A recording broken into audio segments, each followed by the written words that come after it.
The transport vessel Mercy of the Void descended through atmosphere thick with ozone and blood.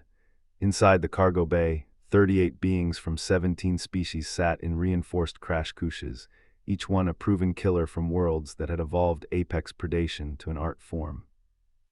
Jake Harper sat in the corner, breathing recycled air that tasted of copper and alien musk.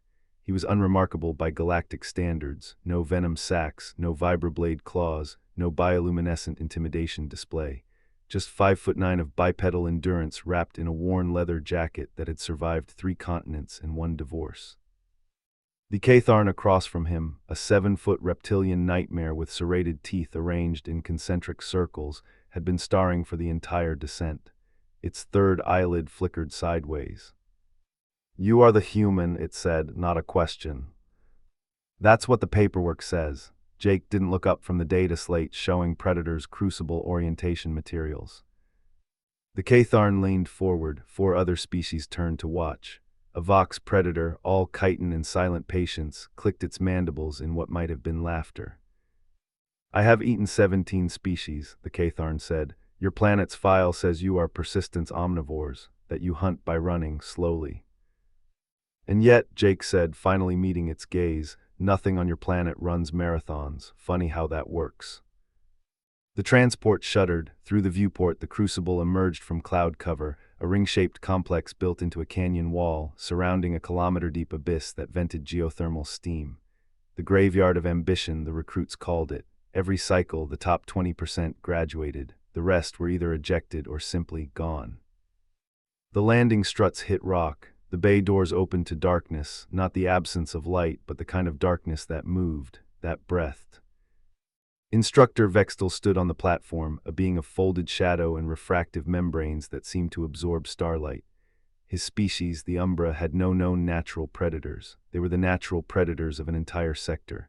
3 meters tall, silent as vacuum, he regarded the recruits with eyes that weren't eyes at all. 38 of you, Vextel said, his voice resonating directly in their skulls. By the end of this cycle, 12 will walk out, the rest will feed the canyon. He walked down the line, touching each recruit with a talon that left a glowing tracker beneath their skin. When he reached Jake, he stopped. "A human," the disappointment was theatrical. "The council sent us a sacrifice, how quaint." The other recruits made sounds that translated roughly to amusement. A Voraxian, all muscle and tusks and engineered aggression, actually snorted, expelling a cloud of stimulant vapor. Jake didn't move. He'd learned something in his 37 years that no predator in the galaxy seemed to understand. Prey runs, prey hides, prey dies tired. But humans had hunted woolly mammoths with sticks, had chased antelope across savannas until the antelope's hearts exploded from exhaustion, had looked at saber-toothed cats and said, "Follow me into the dark and see who comes out." "You're right," Jake said quietly. "I'm not a predator." Vextel's refractive membranes pulsed with interest. "I'm the reason predators learned to fear the dark." The instructor's talon froze an inch from Jake's chest. For 3 heartbeats, no one breathed. Then Vextel laughed, a sound like stone grinding against stone, and moved on. The orientation continued. Rules were explained. The blood veil, the gauntlet of echoes, the night of screams, each trial designed to eliminate the weak, the slow, the unlucky. Jake listened, he took notes, he watched the other recruits size him up like meat. None of them noticed what he noticed, the way the Umbra instructors avoided the eastern tunnel, the way the geothermal vents cycled at predictable intervals, the fact that the entire facility had been built around something, not on something. That night in the communal barracks, the Catharn cornered him. "Little mammal," it rumbled, blocking the doorway with its bulk. "Tomorrow is the blood veil, the first elimination. I will find you in the mist." Jake looked past it at the eastern tunnel entrance visible through a crack in the facility wall. Something moved in there, something big. "Sure," Jake said, pulling out his data slate and pretending to study the terrain map. "But here's a question you should have asked before you volunteered for this place." The Catharn tilted its head. "Who built the crucible?" Jake tapped the map, zooming out to show the full canyon system. "And more importantly, who are they so afraid of that they needed this school in the first place?" Behind the Catharn, every screen in the barracks flickered. The eastern tunnel went silent. And from deep below the facility, something roared. The blood veil stretched across 15 kilometers of razor rock and thermal vents, a labyrinth of steam and shadow where the galaxy's most dangerous organisms had been seeded specifically to kill students. Every year, the veil claimed more lives than the other 4 trials combined. Jake stood at the threshold, watching the mist curl around his boots. 3 other recruits had already been eliminated in the first minute: a Voraxian who'd charged straight into a nest of Ripper worms, a Xylos who'd tried to fly through the corrosive upper atmosphere, and a being he hadn't caught the name of because it had been dissolved by acidic fog before the starting chime finished echoing. The Catharn was already deep inside, following blood signals that Jake couldn't see. The Vox Predator had climbed the canyon walls and vanished into the thermal currents, the others scattered like shrapnel, each relying on evolution's gift. Jake had only one gift. He'd been born on a world that tried to kill him every single day, and he was still standing. He started walking. Not running, not hunting, just walking at a steady pace into the Veil's densest section. The instructors watched from observation platforms. The Galactic Council's representatives leaned forward, expecting the human to be gutted within minutes. Instead, Jake found a thermal vent and sat down. For 6 hours he did nothing. He ate a ration bar, he drank from his canteen. He watched the mist change color as the Veil's artificial sun cycled through its day-night pattern. On the observation deck, Instructor Vextel's membranes flattened in confusion. Is he waiting to die? Nearby, a Catharn handler laughed. He's frozen, prey response. Give him another hour and the Ripper worms will. The Veil's fog began to glow. It started as a faint pulsing, deep orange, synchronized with the geothermal vents. Jake had noticed it during orientation, the way the vents cycled, the way the mist thickened and thinned on a predictable schedule. The Umbra had built their school on top of something that breathed, something that fed on heat and light and movement. Jake had simply waited for the exhale.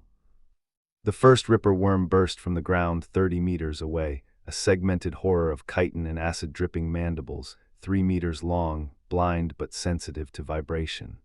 It oriented on a group of 3 Drakiri who'd been sprinting through the shallows. Jake watched the worm strike, watched it miss, watched it burrow and surface again, tracking the Drakiri's panicked movements through the glowing mist. Then he stood up, walked to the edge of the thermal vent, and very deliberately stomped his foot. The worm turned. "Hey," Jake said, "I'm over here." It charged 30 meters, 20, 10, Jake didn't move. 5 meters, the worm's mouth opened wide enough to swallow a human torso. Jake sidestepped. Not fast, not compared to predators who could dodge laser fire, just fast enough. The worm's momentum carried it directly over the thermal vent's main fissure, where superheated gas erupted in a controlled blast the instructors had calibrated for maximum efficiency. The worm's chitin cracked, its internal fluids boiled. It died screaming on the rocks, and Jake picked up a piece of its shattered exoskeleton, razor-sharp, heat-resistant, perfect for what came next. Above, Vextel went very still. "Replay that," he said. The footage showed Jake not dodging, but guiding. He positioned himself exactly where the worm's trajectory would intersect with the vent's scheduled eruption. He'd used the facility's own defenses as a weapon. "He didn't fight," the Catharn handler whispered. "He used the terrain." "He used us," Vextel corrected. 93 hours later, the Blood Veil trial ended. 12 recruits had died outright. 16 were disqualified for failing to reach extraction points. 3 were still missing. Jake walked out carrying a dead Ripper worm's jaw as a trophy, his jacket torn, his face streaked with ash and someone else's blood. Behind him, the Catharn limped, one arm missing below the elbow, its eyes fixed on the human's back with something that wasn't hatred anymore. The Vox Predator dropped from the canyon wall and landed silently beside Jake. For a long moment, neither spoke. Then the Vox clicked its mandibles in the formal gesture of acknowledgement between equals. "How?" it asked. Jake looked at the eastern tunnel. Whatever had roared on the first night was awake now. He could feel it in the stone, a vibration that matched his own heartbeat. I noticed something, he said. Every species here evolved to kill prey that runs, but outlasting a human, he smiled. Nothing outlasts a human. The Vox's antennae twitched. You did not win, you survived until extraction. Same thing on my world. The tunnel roared again, louder this time, and Jake realized the vibration wasn't matching his heartbeat anymore. It was counting it. They didn't build this school to train predators, Jake said, turning to face the eastern darkness. They built it as a lure, and something down there is very, very hungry. The Vox took a step back. The Catharn's remaining hand went to its weapon. What is it? The reptile asked. Jake watched the tunnel, watched the way the stone seemed to breathe, watched the ritual scars on the walls, not decoration, but warning. I think, he said, I'm about to find out why this school's graduation rate is 20%. The ground trembled, and in the east something ancient opened its eyes. The Night of Screams began at dusk, a 12-hour psychological gauntlet designed to break minds through fear, isolation, and targeted hallucinogenic exposure. Previous cycles had seen Catharn warriors reduced to weeping infants, Vox predators tear off their own limbs, and a species with collective consciousness shatter into 17 separate personalities, none of which survived extraction. Jake sat in his designated isolation chamber, 4 meters of reinforced composite separating him from the other recruits. The walls began to weep black fluid that smelled of ozone and burnt sugar. The lights flickered in patterns just below conscious perception. Infrasound vibrated his bones, mimicking the frequency of a human scream. The first wave hit 30 seconds in, memories distorted and weaponized, his mother's face melting, his ex-wife's voice telling him he was never enough, the car accident that should have killed him at 19 replaying in perfect sensory detail. Jake closed his eyes and started counting backward from 10,000. The Crucible's instructors believed fear was a survival mechanism, that the species who panicked died and the species who controlled their fear became predators. They didn't understand that humans had evolved a third option, not fight, not flight, something older, colder, buried deep in the brainstem where survival outweighed sanity. Dissociation. Jake let his mind drift sideways, watching his own terror as if it belonged to someone else. The hallucinations became interesting rather than overwhelming. The infrasound became background music. The black fluid crawling up his legs became simply fluid.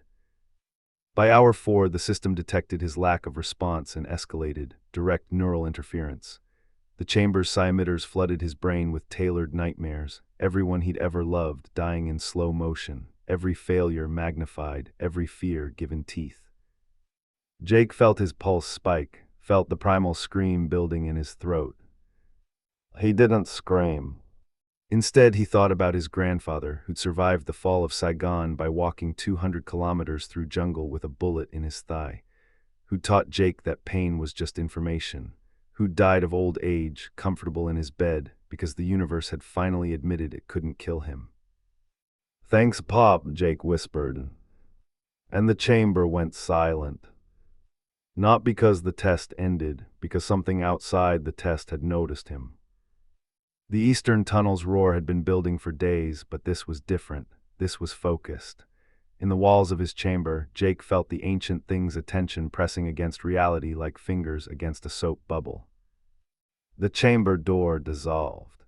Not opened, dissolved from the center outward, edges curling like burnt paper. Beyond it stood not the corridor he'd entered through, but a tunnel of living stone that pulsed with bioluminescent veins. Jake stood up. The Night of Screams was still active. He could hear other recruits screaming in their own chambers, could smell the ozone tang of psi-emitters firing at maximum capacity.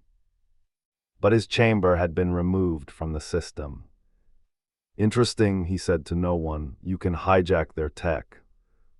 The tunnel didn't answer, but it lined somehow, inviting. Jake stepped through.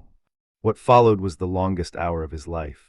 The tunnel wound downward, past walls covered in murals that told a story in images so old they predated language, a species ancient beyond measure that had evolved to hunt concepts, that had fed on fear itself, that had been imprisoned here by a coalition of terrified races who'd built the Crucible as both cage and offering, a steady stream of brave, frightened prey to keep the thing dormant. The final chamber opened into a cathedral of bones.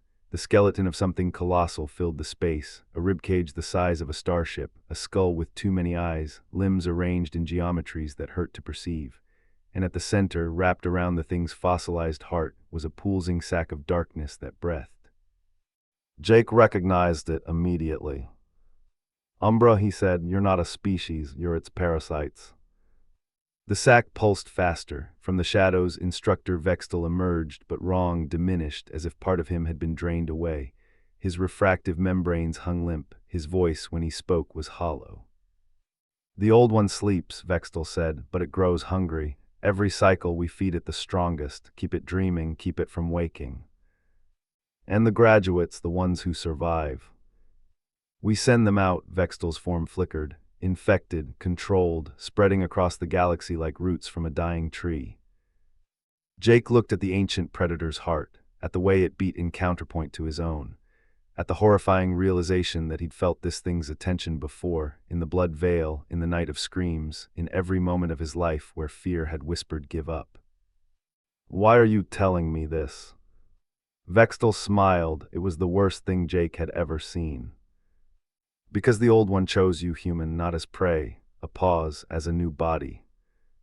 The darkness lunged. Jake didn't run, didn't fight, didn't give it what it wanted, the frantic pulse of prey, the delicious terror of the hunted. He closed his eyes, slowed his breathing to 4 beats per minute, a technique he'd learned from a Buddhist monk in Cambodia, and thought of absolutely nothing. The darkness touched his mind and found silence. No fear, no memories to weaponize, no emotional handholds to grip, just a human being, utterly present, utterly calm, staring into the abyss with the patience of something that had evolved on a world where the abyss stared back every single day. The darkness recoiled. Above, somewhere in the real world, every alarm in the crucible began to scream. Jake opened his eyes. Vextel was gone. The sack pulsed erratically, its surface cracking. "You made 2 mistakes," Jake said to the ancient thing. "First, you thought fear was universal, but humans, we feel fear and keep going. That's not a bug, that's the whole damn operating system." He picked up a bone fragment, sharp, heavy, perfect. "Second," he continued, walking toward the pulsing heart, "you should have stayed asleep." Behind him, the tunnel filled with sounds, not roars, not screams. Footsteps, dozens of them, the other recruits freed from their chambers, drawn by something they couldn't name. The Catharn, missing an arm but carrying a piece of ripper worm chitin. The Vox, mandibles clicking defiance. Even the broken ones, the ones the night of screams had nearly destroyed, they followed. Because Jake had shown them something they'd never seen. A prey species that refused to be prey. "What do we do?" the Catharn asked. Jake looked at the ancient heart, at the cracks spreading across its surface, at the darkness boiling out, desperate now, afraid. "We do what humans always do," he said. "We kill the monster, then we figure out who's next." And in the Cathedral of Bones, the galaxy's deadliest training ground became something else entirely. A hunting ground. But this time, the predators weren't the ones holding the weapons. The instructors sealed the eastern tunnel within 7 minutes of the alarm activation. Umbral containment protocols, designed to hold entities that could unmake reality, slammed into place with enough force to crack continental plates. 6 layers of quantum-entangled barriers, 3 emergency kill switches, a self-destruct charge large enough to vaporize the entire canyon. None of it mattered. Because Jake wasn't trying to escape. The ancient predator's heart pulsed erratically in the bone cathedral, its surface now covered in spiderweb cracks. Darkness bled from each fissure, not shadow, but absence, a cold that consumed light and sound and the very concept of warmth. The other recruits pressed back instinctively, every survival instinct screaming run. Jake walked toward it. "The old one is waking," the Vox predator said, its mandibles trembling for the first time in its life. "We should go, now." No, Jake didn't stop walking. It's scared, look at it. He was right, the darkness didn't lunge, didn't consume. It retreated from his approach, curling back toward the heart like a wounded animal seeking shelter. The cracks widened, the pulsing grew faster, more desperate. "You broke it," the Catharn whispered. "How did you break it?" Jake knelt beside the heart. Up close he could see the truth. The ancient thing wasn't just a predator. It was a filter, designed to consume fury-active species. Every race it had eaten across millions of years had been a species that froze, that fled, that gave in to terror. But humans didn't freeze. Humans looked at the thing that should have killed them and said, "Not today." Their mistake, Jake said, touching the cracks with his bare hand, was thinking fear makes you weak, fear makes you careful, fear makes you prepared.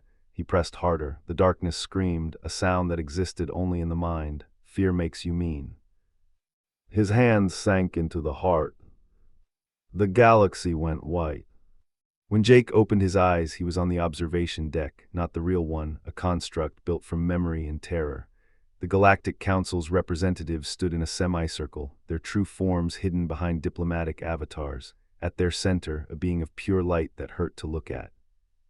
The headmaster. Marcus Aurelius Harper, the being said, and the name scraped against Jake's soul like broken glass. You were not invited here. Jake sat up, his hands were blading. His mind felt like it had been through a war, but he was alive, and more importantly, he was still not afraid. Funny, he said, the invitation said predator species only. I figured that included the ones who hunted the hunters. You misunderstand. The headmaster's light pulsed with something that might have been anger or fear. It was hard to tell. You were sent to fail. The human delegation requested placement as a political statement, proof that even weak species could attempt the crucible. Your survival was never part of the calculation.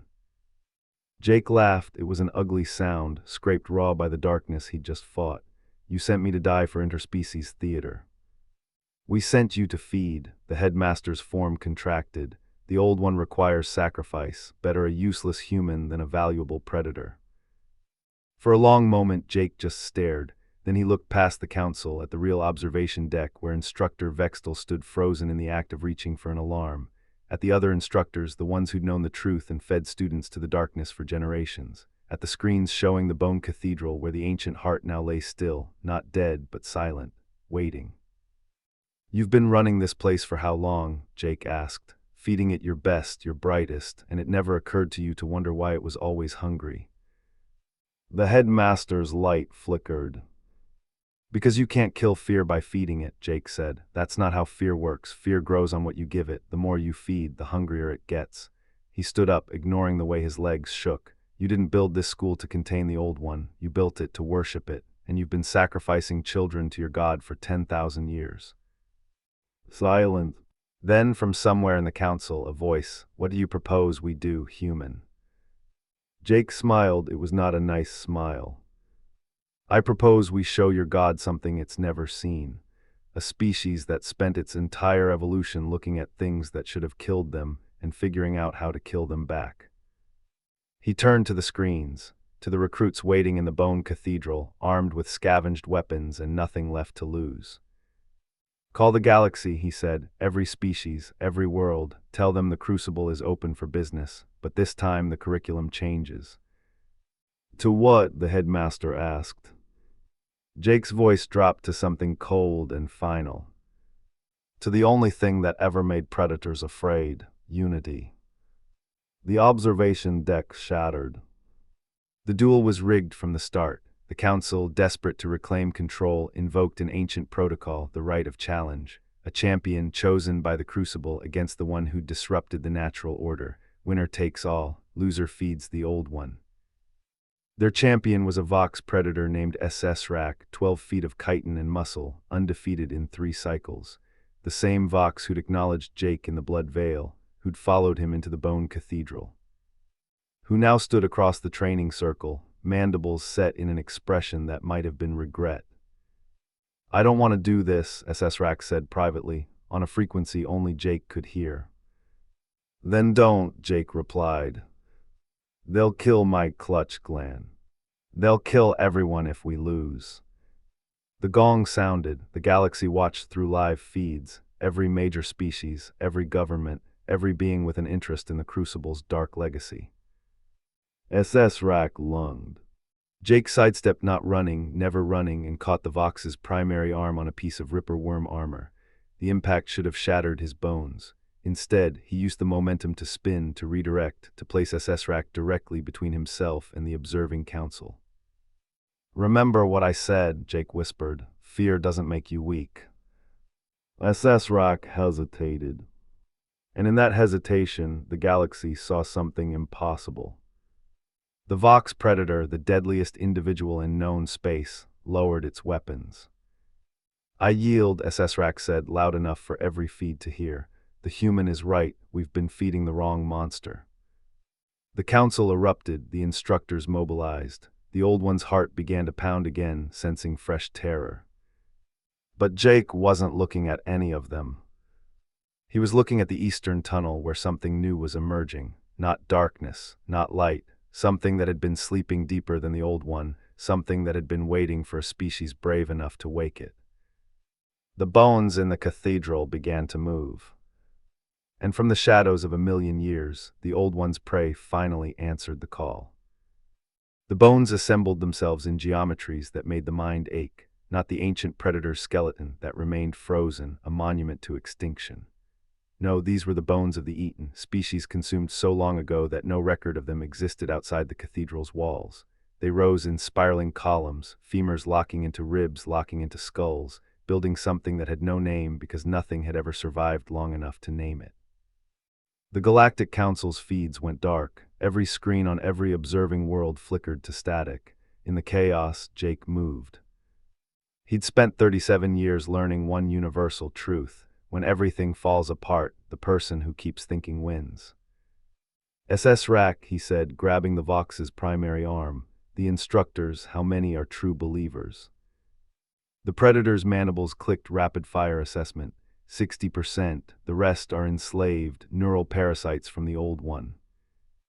Can you tell which is which? By their eyes, the infected have no fear. Jake turned to the remaining recruits, 23 now after the night of screams and the tunnel's awakening. The Catharn stood with its remaining hand wrapped around a length of rebar. A Drakiri female, scales cracked and bleeding, held a thermal detonator she'd pulled from a dead instructor's belt. Others, species Jake couldn't name, armed themselves with anything that could cut or burn or break. "They expect us to panic," Jake said, "to run, to give them the fear they need to wake the old one fully." He met each set of eyes in turn. "So we're not going to do any of that." "What are we going to do?" the Catharn asked. "We're going to split up small teams, hit their infrastructure, power, communications, containment, every system they use to feed the old one we break." He pulled out the data slate he'd been studying since orientation, now covered in annotations and overrides he'd discovered during the night of screams. "I've been mapping their network for a week. They have 3 primary relays, each one tied to a different instructor's neural signature." "You want us to kill them?" the Drakiri asked, hefting the detonator. "I want you to unplug them. If the parasites are the only thing keeping the infected instructors alive, sever the connection and let them die as themselves." Jake pointed to the eastern tunnel. "The old one feeds on transmitted fear, the broadcasts, the psychic screams, the panic of a galaxy watching its champions die. Shut down the feed, shut down the food." "And the old one itself?" Jake looked at the bone construct. It had almost finished assembling, a towering figure, vaguely humanoid, with too many limbs and a chest cavity that pulsed with stolen light. "We'll worry about that when it's awake," he said. "Right now it's still dreaming, let's keep it that way." The assault lasted 31 minutes.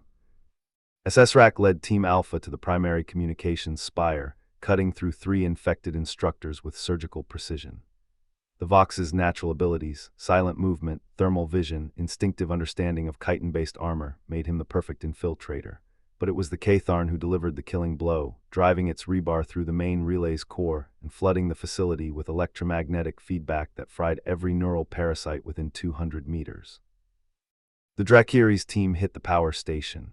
4 infected Umbra, their refractive membranes fully extended in combat mode, met them in the coolant trenches. The Drakiri lost 2 members before she realized the Umbra weren't using cover. Their fear suppression made them reckless. She baited them into a thermal vent, same as Jake had done with the Ripper worm, and detonated the coolant lines when they were directly above. The explosion took out 2 city blocks of the Crucible and half the eastern cliff face. It also severed the old one's primary neural conduit, dropping its heart rate by 40%. Jake led the smallest team, just himself and a Xylos named Sari who'd been too fast for the Ripper worms and too stubborn for the Night of Screams. Their target was the observation deck, the council, the headmaster. The being of light who'd been feeding children to darkness for 10,000 years. They found him exactly where Jake expected, kneeling before a holographic projection of the Old One's heart, chanting in a language that predated sound. His light had dimmed to something sickly, jaundiced. His form flickered between avatars, unable to maintain cohesion. "You don't have to do this," Jake said. The headmaster didn't turn. "You don't understand. The Old One isn't a predator, it's a balance. Without it, fear runs unchecked. Species destroy themselves. The galaxy burns." "Funny," Jake said, walking closer. "That's exactly what my species said about nuclear weapons, about artificial intelligence, about every extinction-level threat we ever created." He stopped beside the hologram. "You know what we learned." The headmaster's light pulsed weakly. "We learned that fear isn't something you feed, it's something you use, something you turn into preparation, into caution, into the desperate determination to survive." Jake reached out and touched the hologram. His fingers passed through the image, but the Old One's heart pulsed in response. "Your god isn't a balance, it's a parasite, and parasites can be removed." "You can't kill it." "I don't need to kill it," Jake smiled. "I just need to make it afraid." He'd been planning this since the first night, when he'd felt the Old One's attention and recognized the hunger behind it. Not hunger for flesh or blood, hunger for validation. The ancient thing had been worshipped for so long that it had forgotten what it meant to be challenged. Jake intended to remind it. Using the data slate, he patched into every remaining broadcast frequency. The feeds were down, but the Old One could still hear. It existed in the space between thoughts, in the moment before fear became action. Jake spoke directly into that space. "You've been eating fear for 1,000,000 years," he said, "but you've never tasted anything like us. We evolved on a world where everything wanted to kill us. The cold, the heat, the predators, the disease, even our own planet tried to shake us off every few thousand years." The Old One's heart began to pound, not faster, slower, as if it was trying to understand. "And we survived not because we're the strongest, not because we're the fastest, because we're the meanest. Because when something tries to eat us, we don't just kill it, we figure out how it works, and then we turn its own weapons against it." Jake turned to face the eastern tunnel. The bone construct was moving now, walking toward the observation deck on legs made of 1,000,000 dead creatures. "You want to know what humans fear most?" he asked. "We fear becoming the monster. We fear losing ourselves to the darkness, so we built stories about it, warnings, tales of what happens when you feed the thing that should be starved." The construct reached the observation deck's edge. It looked down at Jake with empty eye sockets that somehow still conveyed curiosity. "So here's your warning," Jake said. "You've been eating the galaxy's fear for 10,000 years, but you've never eaten ours, and there's a reason for that." The construct leaned closer. "We taste like poison," Jake whispered, "because we've been poisoned for so long that we built an immunity, and now we are the poison."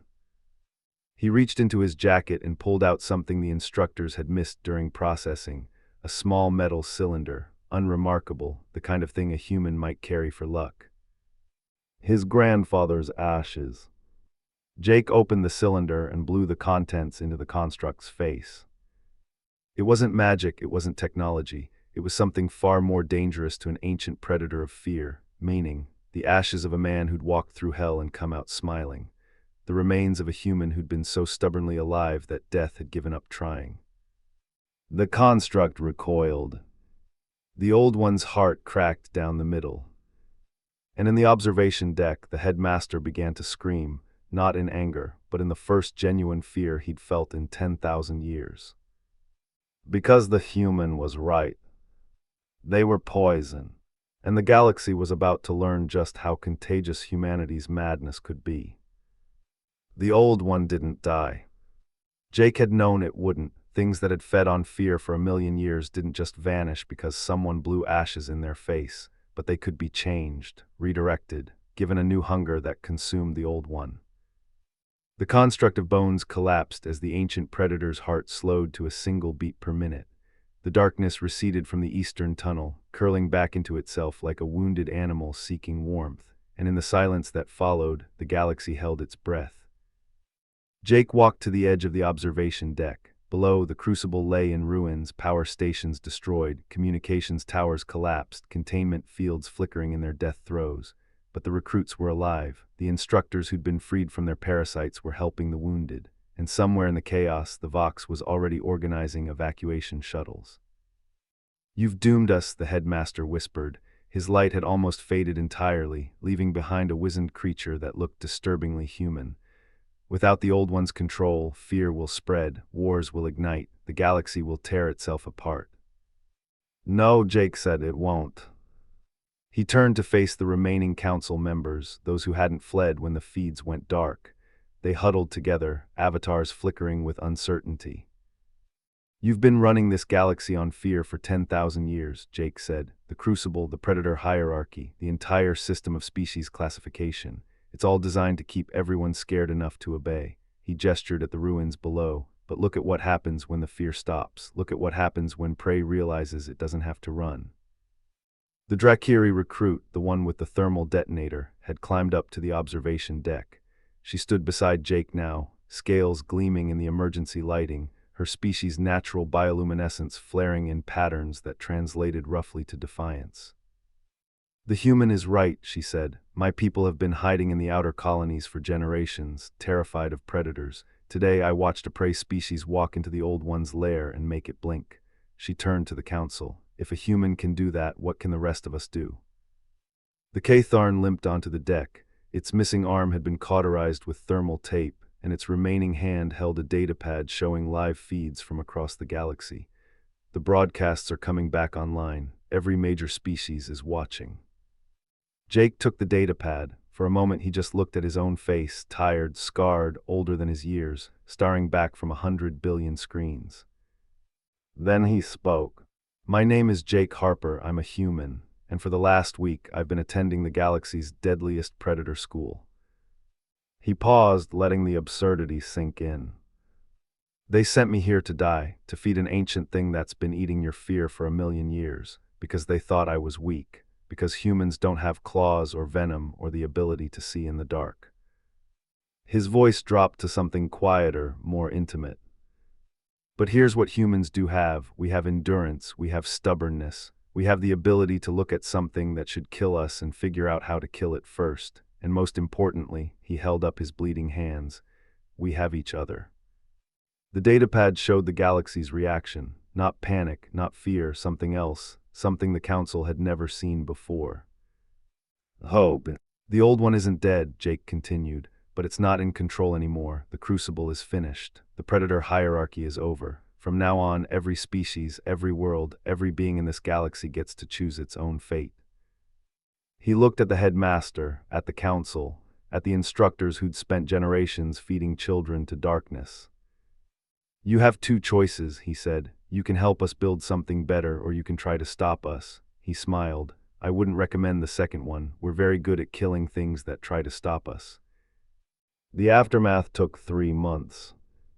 Jake didn't stay to watch. He'd done what he came to do, broken the Crucible, freed the recruits, shown the galaxy that fear could be a weapon instead of a cage. The rest was up to them. SSRAC became the first Vox to join the new Interspecies Defense Coalition, a network of former prey species who decided to stop running. The Drakiri opened their outer colonies to refugees from a dozen worlds. Even the Catharn, bitter, wounded, but somehow changed, offered its people's metallurgical expertise to anyone who needed armor that could stop a predator's claws. The human delegation arrived 6 weeks after the broadcast, looking pale and apologetic. They'd never expected Jake to survive. They'd certainly never expected him to win. "We're sorry," the ambassador said, standing in the ruins of the observation deck. "We used you, treated you as expendable." Jake shrugged. "Yeah, you did." He looked out at the canyon where construction crews were already dismantling the Crucible's containment systems. "But that's fine. I'm used to being underestimated." "What will you do now?" Jake smiled. He'd been thinking about that for weeks, about his grandfather's ashes, scattered in the face of an ancient god, about the look on the headmaster's face when he'd realized the prey wasn't afraid anymore. "I think," he said, "I'll go home, see if my ex-wife still hates me. eat a burger, sleep in a bed that doesn't try to eat me back. You deserve that, the ambassador said. Maybe. Jake picked up his jacket, the one that had survived the crucible, the blood veil, the night of screams, and the old one's waking. But first, I have one more thing to do. He walked to the eastern tunnel. It was quiet now, no roar, no darkness, no sense of hungry attention. The old one's heart still beat once per minute, slow and steady, dreaming dreams that no longer tasted of fear. Jake knelt at the tunnel's entrance and placed his hand on the stone. You're not evil, he said quietly. You're just hungry, and you've been fed the wrong thing for too long. The stone pulsed, not with threat, with curiosity. We have a saying on Earth, Jake continued. You are what you eat. You've been eating fear for 1,000,000 years. That's made you into something terrible. He paused. But what if you ate something else? What if you ate courage, determination, the stubborn refusal to give up? The pulse quickened just slightly. Jake stood up. I'll send you something better, not prey, not sacrifices, just people who aren't afraid anymore, and maybe over time you'll change. He turned away from the tunnel and walked back toward the shuttles. Behind him, the old one's heart beat twice. Then twice again. And somewhere deep beneath the crucible, a predator that had fed on fear for 1,000,000 years began to dream of something new. Not prey. Purpose. Epilogue. 3 years later, the crucible became a museum. Schoolchildren from 100 species walked through the bone cathedral, learning about the ancient predator and the human who'd taught it to be something else. The eastern tunnel was now a meditation space where beings could sit with their fear and learn to transform it. Jake Harper returned once for the dedication ceremony. He was older, grayer, softer around the edges. The galaxy had changed in ways he'd never anticipated. Alliances formed, hierarchies crumbled, species that had once been prey now stood as equals. But some things stayed the same. Still can't believe you did it, SS-Rack said, standing beside him in the observation deck. The Vox had grown into a leader, his mandibles marked with the scars of a dozen battles, walked into the dark and told it to behave. Jake laughed. I told it to eat something healthier. There's a difference. Do you think it worked? Is it changing? Jake looked at the eastern tunnel, at the light spilling out soft, warm, nothing like the darkness of 3 years ago, at the children walking in and out, their faces calm, their hearts steady. I think, he said, that's up to us, every being who walks in there and refuses to be afraid, every species that chooses courage over submission, every moment we decide to be better than our worst instincts. He put his hand on SS-Rack's chitinous arm. That's what humans figured out a long time ago. Fear isn't the enemy, giving up is. He smiled. So don't give up and don't let anyone tell you you're prey, because you're not, none of us are. In the museum below, a child asked her teacher about the human in the hologram. He's the one who taught the predator to change, the teacher said. The child looked up at Jake's face, tired, scarred, but smiling. Why? She asked. The teacher thought about it. Because, she said finally, that's what humans do. They look at the darkness and they don't run. They walk right in and they show it something it's never seen. What's that? The teacher smiled. Courage without arrogance, determination without cruelty, and the stubborn, impossible belief that even ancient predators can learn. On the observation deck, Jake Harper watched the sun set over the canyon. The old one's heart beat once, then again. And somewhere in the darkness between worlds, something that had fed on fear for 1,000,000 years took its first tentative bite of hope. It tasted strange, but not unpleasant. And the